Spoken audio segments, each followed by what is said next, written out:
How y'all feel? Y'all feeling good? I didn't expect to get this type of warm welcome, but I appreciate it. You guys ready to learn something? You guys ready to be challenged just a little bit? Yes. Y'all okay with me challenging you just a little bit? Yes. All right, perfect. So you guys can tell my name is John Mosley. I'm gonna just run through this PowerPoint and give you guys some game. You guys ready for some game? Yeah. How many of you guys want to grow your business? Okay, so what we're gonna do today is I'm gonna walk you through how I kind of grew my business and how I don't have no fear and I'm very okay with being uncomfortable. I know that's kind of the theme. I keep hearing about getting uncomfortable, being uncomfortable, so I'm always uncomfortable. Like she said earlier, when you show up big, you take up a lot of space, right? So I'm always the biggest person in the room. So, let's talk about it. Did that slide? I don't know if it changed on the screen here, but. Uh-oh. We got a technical difficulty. Did it? All right, so let's go back really quick if I can. Okay, here it is. So, if you guys don't mind, would you guys give me a quick follow before we do anything? You already following me? I appreciate it. So what you're looking at is something that I call scalability and expanding. My brand expands on every platform. So you have the first is Instagram, you have my YouTube channel, you have my TikTok, and then I also have an app inside the App Store for Google and Apple. But most people see social media, right? Think about your clients that they're looking at you on social and they want to be featured on your page. So what I did was I said, you know what? I'm gonna just start having fun, but instead of just talking haircutting, what I'm giving you now is more on my Instagram, that business side, that growth, that development, that mind frame, because really, mindset is one of the biggest things that we have to change in order to grow as professionals. And so my YouTube channel is where you see the behind the scenes stuff. So I've been filming my journey since I got here, and that's what I put behind the scenes. Because everybody wants to see the glitz and glamour that just happens to fall on my Instagram page. But I'm gonna show you what it looked like to have to get massages in your hotel room. I'm gonna show you what it looks like to have to travel, delayed flights and things like that, because that's gonna help you guys go to the next level. And the reason why I say it's gonna help you go to the next level is because your clients wanna know you're human outside of just taking their money. So many of them think that we only just do the job and never give nothing back, right? And so that's giving them back a little bit. The TikTok, yeah, that's a whole nother story. I can't even understand TikTok, and I'm pretty sure a lot of us in this room agree. Next slide. This is just some of the work and brands and companies that I've been able to work with over my career. So I've been doing work for a long time, and I'm appreciative for my career because it has taught me a lot, as you can see, being able to work with so many different companies and representing barbering in a different way. And of course, last year won 2022 NAHA Educator of the Year.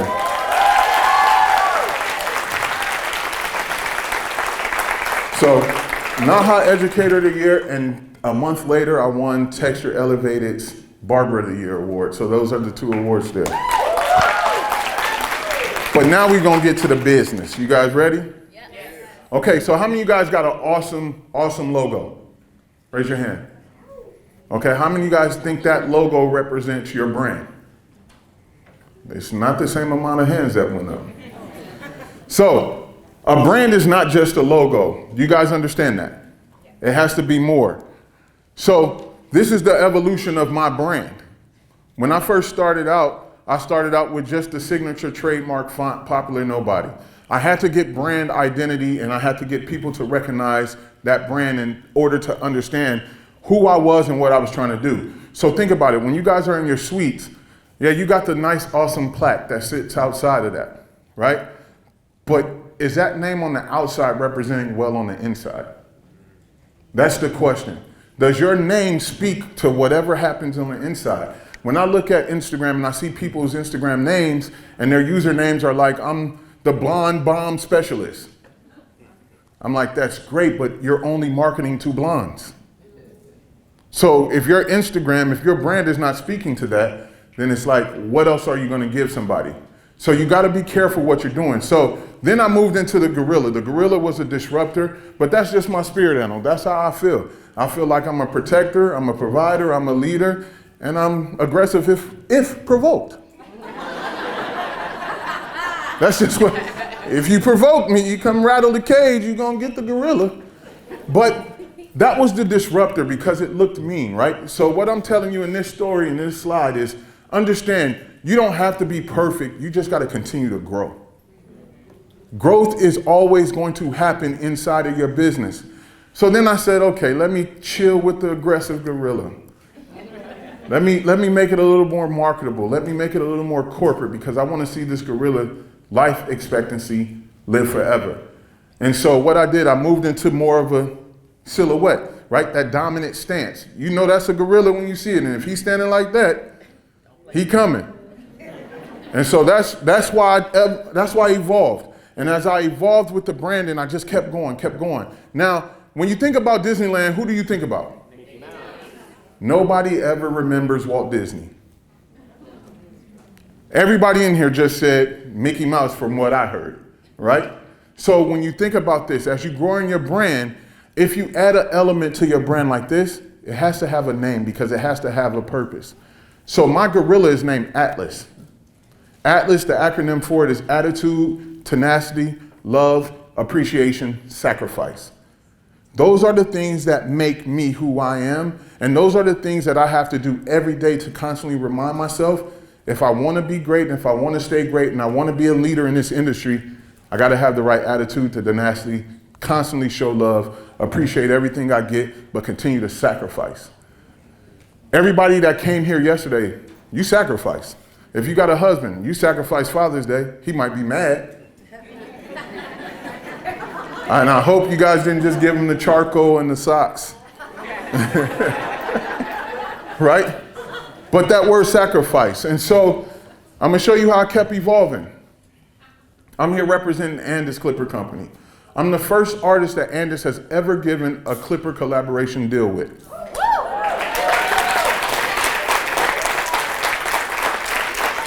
So, thank you. When we designed this clipper, it's the MV, it's the Master, it's the Slimline. But when we designed this clipper, I wanted to go crazy. I was like, yo, my mom's from Georgia, so I want a little Georgia peach on it.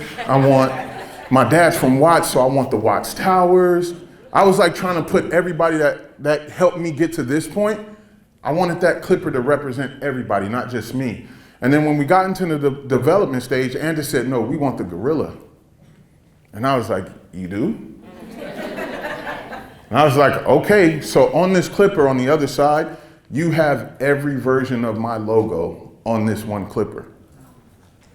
I share this with you because I want you guys to understand. I might be the first today, but I definitely opened the door for somebody else to follow me in every brand.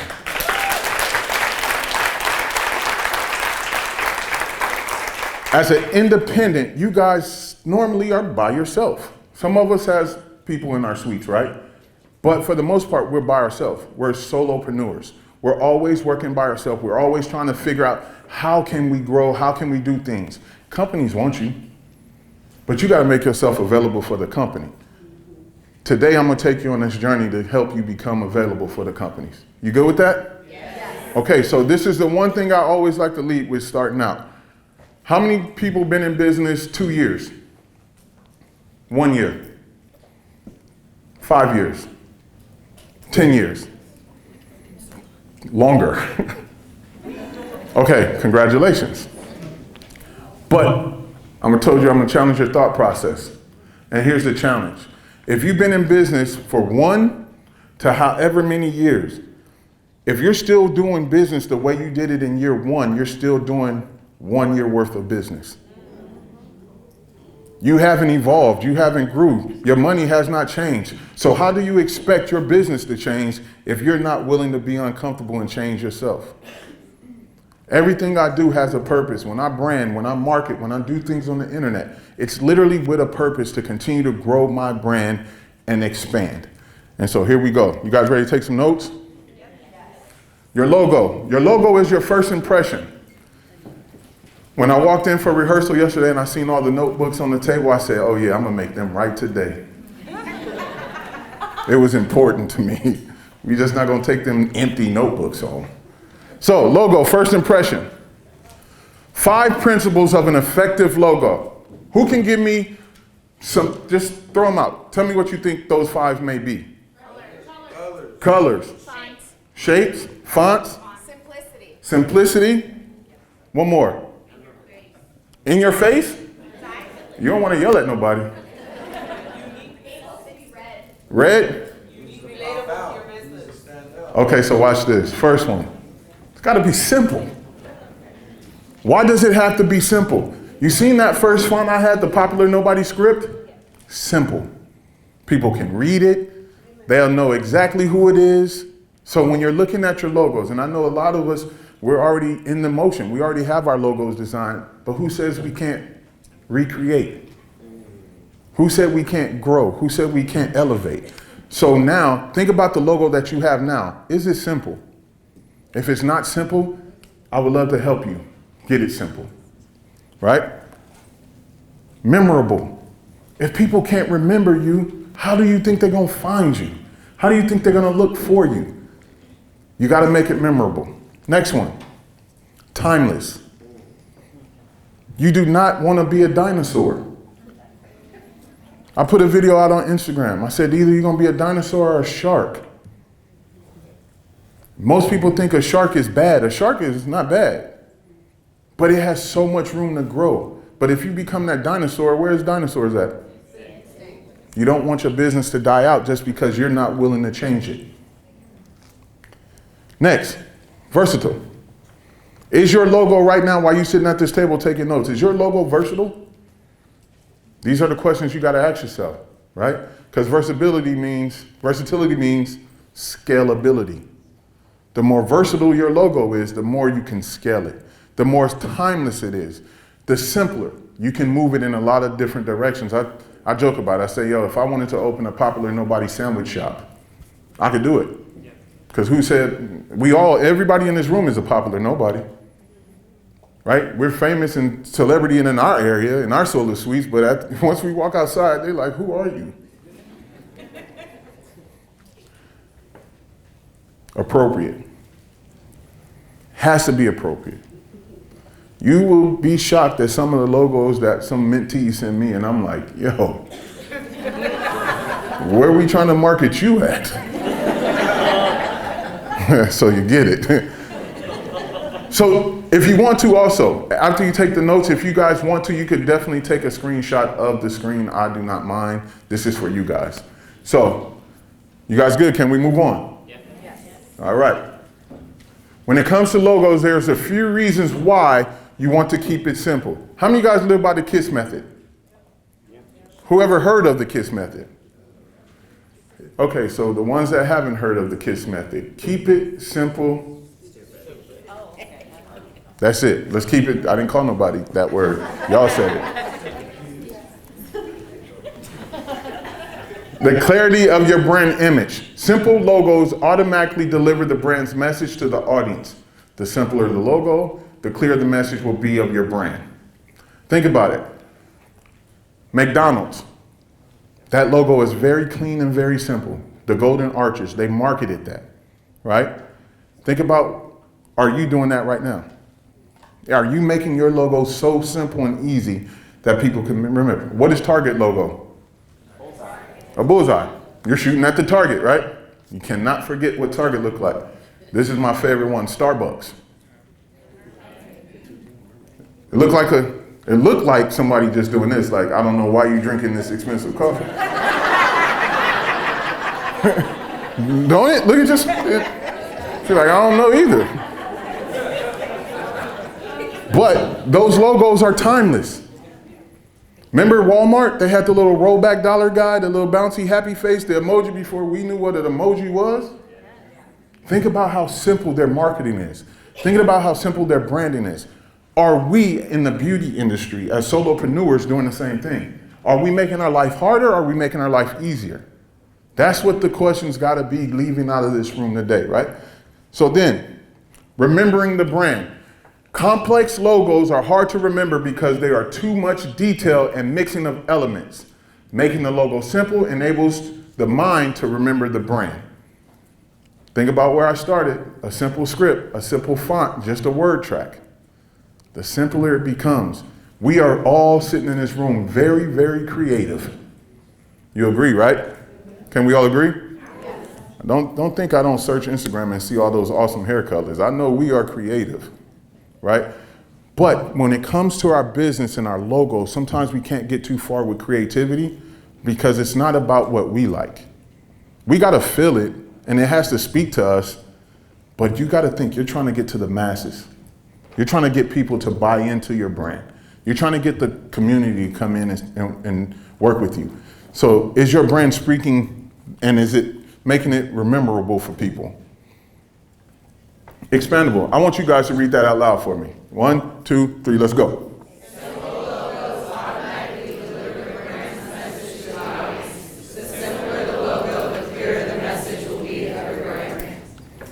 See how I go right back to simple? Let your brand speak. A quick story, when I was building out my Popular Nobody brand, I first started out in the industry as the Barber JM. Then I sat back and thought about it and I said, I can only market myself to a small amount of people in this industry. How am I gonna expand? How am I gonna grow? So I just said, you know what? I don't even have a brand name anymore. I don't know what I'm gonna do. One day I was cutting a client and he was like, man, your work is everywhere. I was at the mall, I seen your work on the billboard, I seen your work on TV, and he said, you know what? You kind of like a popular nobody. I said, yo, that's it. There it is. So my client actually helped me create this brand. And you know what I did? And this is advice I want to give to everybody in this room. You need an idea team. I know you guys are probably thinking like, John, what is an idea team? You need 5 people. You need 5 people. You need at least 1 person that's in the industry, 4 people outside of the industry. Because your focus is not in the industry for getting people to come in. Your focus is on what other people see. So when we come up with these amazing ideas, sometimes we think, yo, this is awesome. All our ideas are awesome. And then it takes that 1 person to come to you and be like, that was dumb. And then also too, it's the other side of that. You waste all this awesome money on this awesome idea and it awesomely flopped. So the purpose of your idea team is once you get the ideas, you trust these people. These are not people that you got to have sign an NDA. These are your people. You give it to them and you say, can you dissect this and break this down for me? They'll bring it back to you. Now you take your awesomeness and mix it together with what they bring back. Don't sit there and do all the work yourself. Allow people to help you. I tell anybody, the strongest person in the room is the person that's willing to ask for help. For me, I know a little bit about everything. But if somebody can make my life easier and take 5 minutes away from me doing something, even though I know how to do it, I'm gonna ask you to do it because you can do it quicker. I'm gonna get that help. It doesn't make you weak, so always remember that. Get your idea team, trust your idea team, because they're gonna lead you in the right direction. So if you're looking to rebrand and remarket yourself, it starts there. Put those people in place to have that conversation. Expand, expandability. How many guys one day as a solopreneur, you wanna come out with your own product line? Now, is that gonna be able to scale and expand off of the brand that you've already created, right? You have to think about all those things as you're designing and rebranding and remarketing yourself. And don't think that I'm telling you that your brand just ain't gonna work right now the way it is, because I'm not saying that. The next part of these slides is gonna help with that. But are you okay to get uncomfortable, to really break your business down and say, I could do things better and I could do things different? That's the real question.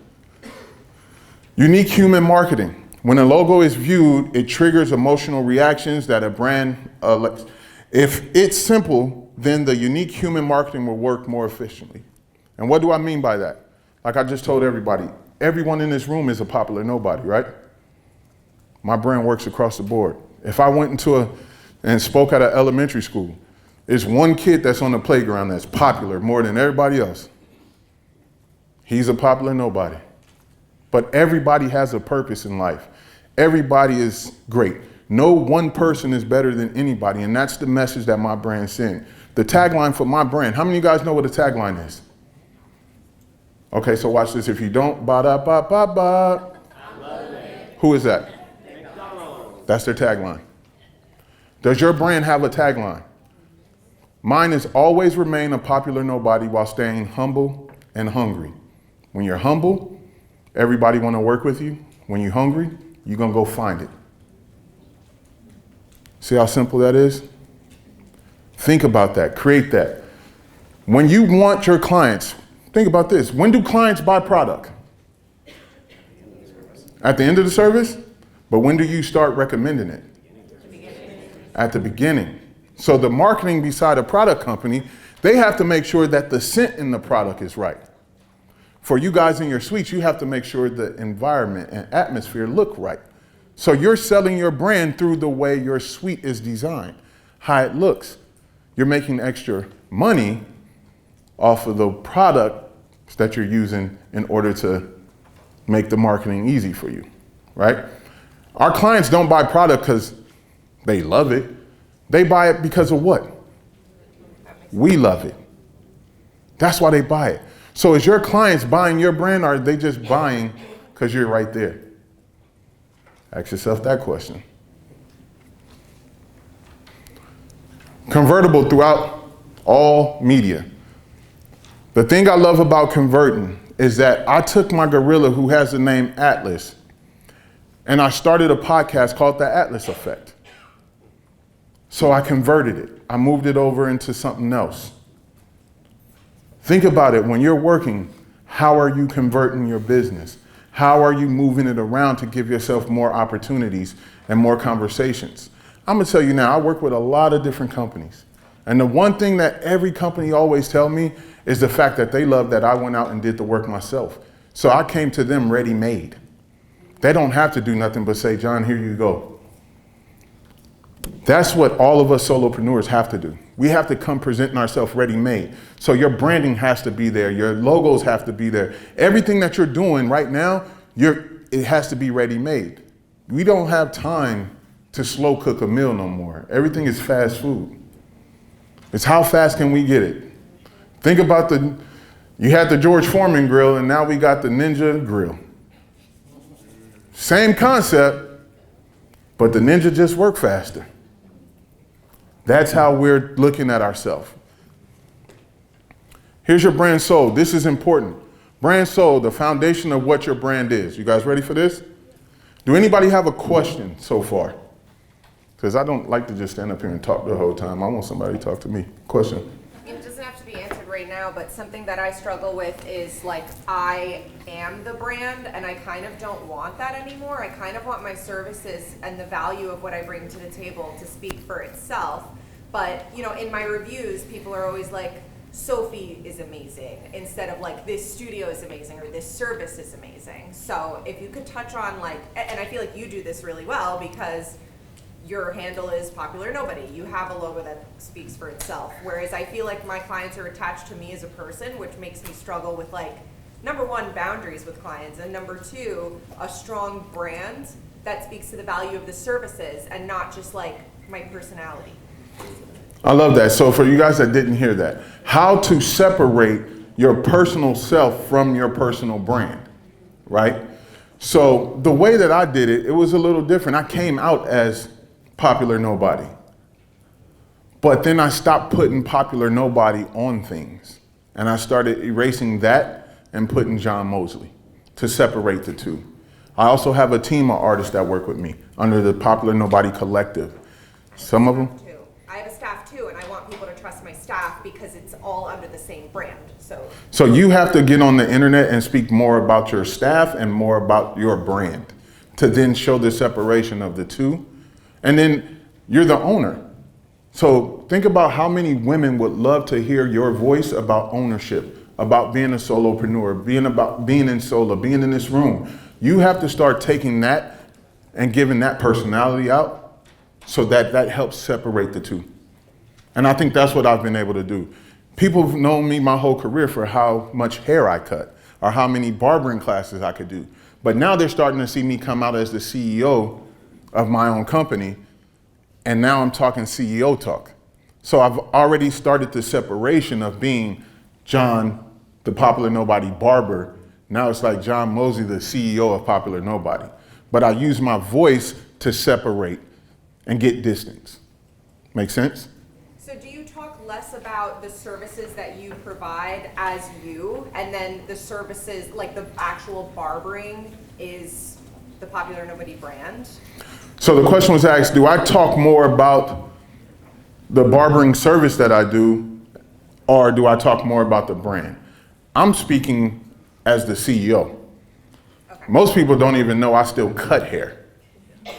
That's how much separation I had to put in between. Like my Instagram monthly focus this month is showing more of my hair cutting techniques just so people don't think I'm washed up. Right? But don't think for 1 second I don't have another clip loaded about this kind of conversation. So it's okay to start winging yourself off. Just take the slow pace. 1 or 2 videos a month to talk about your team. 1 or 2 videos a month talking about you as the CEO, a female leading the way for others. Yes. Start dropping those. And as you start dropping those, it'll slowly start to pull you away from where you want to so that you can see what you want to see. Thank you. You're welcome.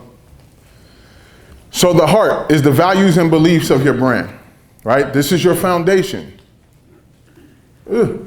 Values and beliefs. You guys can write the answer to this question down, or you can write the question and the answer, but I want to give you a moment to do this. What happened in my backstory that drives my passion? This is going to help you really center in what your brand's talking about. So for me, what happened in my backstory that drives my passion? Well, my mother is in the beauty industry. My sister's in the beauty industry. My other sister's in the beauty industry. My daughter just crossed into the beauty industry as an esthetician. So we like the Jackson 5s, but I'm really Michael, but they treat me like I'm Tito.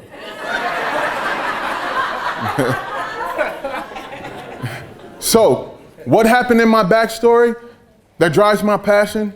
Think about everybody that you know that's been in the beauty industry. They got in it, they worked so hard, but they never set themselves up to retire. They never set themselves up to be successful outside of behind the chair. So when I look back at my mom and I look at my sisters, and I'm looking at myself and saying, I don't want to be them. I got in the beauty industry on accident. I was playing college football. I was tired of getting hit by grown men for free. It hurt. So one day I just walked off the field and I told my mother, hey, Mom, I want to be a barber. 2 days later, I was in barber school. I hated it for 6 months. But then I realized something too. I said, yo, my mom making a lot of money. She's making a lot of money. My sister at 18 years old studied at Vidal Sassoon in London. I was like, yo, I want to go to London. So my backstory is I'm watching my family grow in the beauty industry. I'm watching the success that happened. And the difference between me, my siblings, and my mother was, I said, I'm gonna go barbering. I looked at my family and said, everybody is good with Cosmo. I'm gonna go the opposite route. To this day, I have surpassed my mother, both of my sisters, and everybody else that's in my family in the beauty industry because I learned from them. So that was my backstory. I didn't want to get hit by grown men anymore. I love people. This is a serving industry. So when you serve, you get more back in abundance. I don't have those clients where I'm looking at them on a daily basis saying, oh man, they're coming. You know that client where you're looking at them like, yo, I hope they don't book. I hope they don't book. They booked. You want to call in sick and you the owner. Right? So answer that question for yourself. Next one. What matters to you? Is it money? Because I could tell you one thing. Coming up in this industry, you hear this word a lot, hustle. I need to hustle, I need to hustle, I need to hustle. So people start taking our career as a hustle instead of a career. So what I did was I said, you know what? I'm not going to chase money no more. I'm going to chase happiness. So what matters to me is how happy can I stay in what I'm doing? So you got to find out what matters to you. I don't chase money, I chase happiness. It just so happened when you're really happy, a whole lot of money come with it. What do I believe? And that I is you. What do you believe? What do you believe for yourself? What do you believe for your team? And think about it. I've been around Sola for a while now. I'm gonna tell you, take your ideas that you have, that you see, and you wish that Sola can implement this and that, take it to them. It doesn't hurt you. Take it to them. Because what happens is a lot of us sit back and our brands is, everybody in here that's connected to Sola, your brand is connected to Sola. So you gotta think about it. If you came from working in a big salon and that toilet paper wasn't changed when it was empty, guess who brand is still connected to that toilet paper? Yours. If someone puts out a bad service in a big salon, they don't say such and such did it. Who do they say did it? The salon. So when you're thinking about what do I believe, that has to come out. What do you believe? If you believe that you want to see the growth, then guess what? You got to put that answer right there. Not me. I know what I believe. Values and beliefs still. This is the heart. I believe. So these are some things that you want to, and this is what I want you to do as you read them, as we go through them. I want you to think about that and just write in your book, I believe, I believe, I believe. Because you're going to fill in the blanks for yourself here. So number one, this is the serving aspect. I believe business should be centered on serving people well. How many of you think that when these clients come into your studios, they should be served well? Everybody in here should be serving them well. You have one shot. It's not like they could be distracted by a whole bunch of people with you. It's just you. So you got to serve them, right? Next one is the disruptor. I believe businesses that take advantage of people should be out of business. True or false? So when you think about it, you get a new client coming into your studio and they got this color band going across their head. You're like, ooh, they let you walk out like that? Somebody didn't believe in their business like you feel like you should be believing in yours. So the disruptor is that. So when you look at my marketing, you look at the branding, I dropped that gorilla image right after George Floyd. So just imagine what kind of heat I got. And then I was even crazier and I dropped the image of me half gorilla, half myself. That took heat too, but that was my disruptor. That was letting people know I'm going to do me and I'm gonna do me really well and I'm real comfortable at doing that. You send that disruptor, that helps your business grow. You do it tasteful though. Next one, I believe your hair should be finished as if it were my own. That's your passion. If you don't have that passion coming out, I get mad at myself if I miss one hair on a haircut. Or you get that person that get up because they rushing you so you can't really do your job because they was late for their appointment. And you rushing and then they get up out the chair and you like, ooh, I'll get that next time. But my passion stays the same. I'm passionate about every client that sits in my chair. I build a relationship with every client that sits in my chair. I build a relationship with their kids. For their birthdays, I don't mind giving them a gift. Your parents been blessing me all year. It's okay. You can spend $25. That shows that you care. Your brand has to represent that. Your studio has to represent you care. Because so many times they're leaving environments that they didn't care about them. They were either a fast food chain, right? Do you guys know the difference between McDonald's and Chick-fil-A and who makes the most money? And they're closed on Sunday. Chick-fil-A makes more money. They're closed one day. They have a smaller menu, but you're a name there. McDonald's, you're a number. McDonald's is also a real estate company. Chick-fil-A is a chicken company. So think about that. What is your brand? Is it going to be you? Or do you want your brand to be everyone? Everyone. That's what we're working on. Vision, lifestyle. So with vision and lifestyle, this is where that YouTube channel came in, because I wanted people to see that, yeah, I'm an awesome CEO. I'm a cool guy on stage, but believe it or not, I'm an introvert. But when the camera come on, I know how to turn up and get silly. Most of the time, I'm silly behind the closed doors with my son and my family, my kids, my wife. But I'm putting it on YouTube so people understand that I am human. I do mess up. I do let my son talk crap to me because that's just our relationship. So when you're getting people to understand who you are and what you're doing, how many of you guys actually get in your community and do stuff in the community? That's part of your brand's vision. The only way you ever gonna get the community to support you is you gotta get back into that community. That could be signing up and being a volunteer, not a volunteer, but a sponsor for a Little League team. That could be anything that gets your brand out there. That's your vision. Your vision and your lifestyle of your brand is giving back. What else are you doing? So that's where I look at it. Brand identity, the appearance. You guys ready for this? So that pink, that's your core beliefs. So I'm gonna have you write this down. Draw your little target and break it down, break your pie down into 3 sections. Your core beliefs. What that say right there? Can you guys read that? Oh, come on, y'all need more energy than that. What words best sum up my values and beliefs? What words best sum up my values and beliefs? I'm gonna give you guys about a minute to write that down. To write what do you think your core beliefs are? What are those words that you feel is your core beliefs? Can we move on? So this one says serving, passion, and a fighter. How many of us have to fight every day? If you're a solopreneur, you're fighting every day.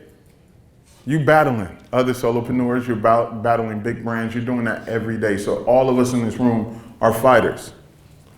The next one, brand perception. And that means, if that's what I believe, how do I want people to perceive me, right? Me meaning your brand. So next, that green, excited, nonstop, selfless. So when people see me, they know definitely for sure, John is very selfless. If somebody wanted these shoes on my feet, I would give them to you. But I'm pretty sure don't nobody in here wear my size, and if you do, don't ask. Nonstop. When you follow me on social, one thing you do see is John is nonstop. John might be here tonight, and then John will be in California tomorrow, and be back here by the time I'm supposed to do work tomorrow. I'm nonstop. You can't lose that excitement and you can't lose that energy, because the moment that you lose it, your brand loses it. So you cannot stop. You got to keep going. You know, those days we don't want to get up, you got to get up. This is your company. You got to take it. And then excited. I'm always excited. When I get called to do things like this, or I get called to speak, or I get just a phone call from a client, I'm excited. Because I know there's, how many people in this room? Look around. Anybody could take my client. So when the client chooses to call me, I give them that energy. When they show up, I'm excited. Sometimes I can cut hair in 7 to 15 minutes. So I have fast food clients that I just get in and out, and then I got wine and dine clients that we gonna talk, we gonna hang out. But I have that relationship with both type of clients. I know which client is coming in. So when you think about it, you wanna be excited for everybody, no matter how you may feel. Brand expression. What words best sum up the look that will cause that perception? You guys feel like this is some good information? Yes. It's gonna help you guys grow a little bit more? Yes. All I need is 10%. 10% shift, that's it. Let's move on to voice and personality. How do you build that kind of emotional relationship with your audience? This was easy for me. And the reason why it was easy for me is because I do have that silly side. I joke a lot with all my clients. So, you know, that client, especially for me, the guy that comes in, he has dry scalp, not dandruff, he got dry scalp. So he comes in, he sits down. I'm combing his hair, talking to him, and all of a sudden, we get some Frosted Flakes. And you're looking at his cape, and you're like, ooh. I say simple. Hey, you been playing in snow lately? And he's like, well, what? I'm like, bro, you flaking. He know he's flaking, but I built that relationship with him, right? The emotional connection is fun, laughter, simple things. And so with my brand, that's what I built. I built that emotional relationship where everybody feels like they're a popular nobody because we are all human. We're just popular amongst our own circle. So brand identity. Look at Nike. And this is gonna really make sense to you as you read this. This is a screenshot, so it says every man, but I wanna try to figure out how to change it to every human, because it didn't matter. But overcomer, when you think about Nike commercials, if you could close your eyes for a second and think about a Nike commercial and think about the overcomer, Nike always show you that person that's doing this, and then they get up and finish. Every commercial, they got a piece of that in there.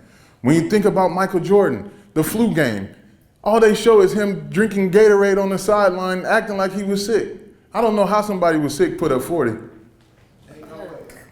I had a sciatic nerve and I thought I was gonna die, right? And so when you think about it, as you're putting your brand identity out, what is your brand saying to your clients? How are you making them want to come? How are you even attracting the bigger brands to come partner with you and come talk to you, right? So the overcomer, the ambassadors, those are typically the players in the game. So, and then, like I said, every human, memories of the young self. Share your story. You are Nike. You are Chick-fil-A. You are McDonald's. Share your story. Don't be afraid to share your failures. Your failures is somebody else's opportunity to succeed faster. We're all leaders. That's why we're in Solas, because we wanted to lead our way. You felt like your vision wasn't heard wherever you were before. So you had to get to where you can be the leader to help lead your team. That's what this is. So I want you guys to take a screenshot of that, because this is for you to fill out.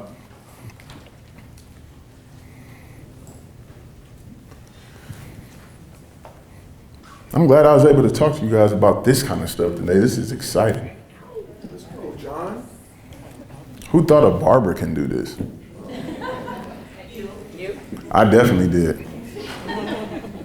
You guys good? I can move on? So here it is, Google. Everybody uses Google, right? So think about our little target we made. Why? Why did Google make Google? The reason: to organize the world's information and make it universally accessible. Who feels like they didn't do that? They have. They've done a great job. Now, how did they do it? They created algorithms. What? Web services, apps, operating systems for computers and smartphones. The good thing about what we do, we have companies that do this for us already. So all you got to do is figure out your why, your how, and what you're going to do. How you're going to make it simple. Every client that come in, you want to make it simple. You want to make them it's simple for them to come to you. You want them to make it as simple as possible to do everything you need them to do. I believe in selling merch. You should sell hats, everything, because that's marketing. Your client should want to walk around and create the algorithm that you set up. You buy the shirts, you make the shirts, or you order the shirts, or you order the mugs. Or I went to Voodoo Donuts last night and I ended up buying a coffee cup. I don't even drink coffee, but they did it. It had a little hole in it. I'm like, how does that cup have a hole in it? But it made me buy it. So think about that. Are you giving out merch to your clients to make them create the algorithm around the community that you want for them to bring back into your shop? How many of you have window cleans? Everybody in here should have a window clean. A window clean is where you could just scan the QR code while your guest is getting done, and they could put a review on Google for you. Make it easy. Sometimes that hard conversation of, hey, would you like a free scalp treatment? They're like, what? A free scalp treatment? No. But then if you just have it to where it's easy, you do it one time and they come back now, it ain't free no more. Make it easy. Last slide. The winner circle. So if you take these nuggets that I gave you, if you want to continue the conversation and have more nuggets, always remember, people don't buy what you do, they buy why you do it. When you do that, you're in the winner circle. Last slide, please. So I have partnered with Canvas Me, Salon Centric, and Sola, and we have a competition going on to where anyone can win a 4-part mentor session with me. Who would like to be mentored by me and get a little guidance? Okay, so all you have to do today is sign up at the Canvas Me booth in the little vendor area. Sign up. I would love to help everybody in this room, so please sign up. I'm here for you. Thank you for your time, and always remember, you guys are great.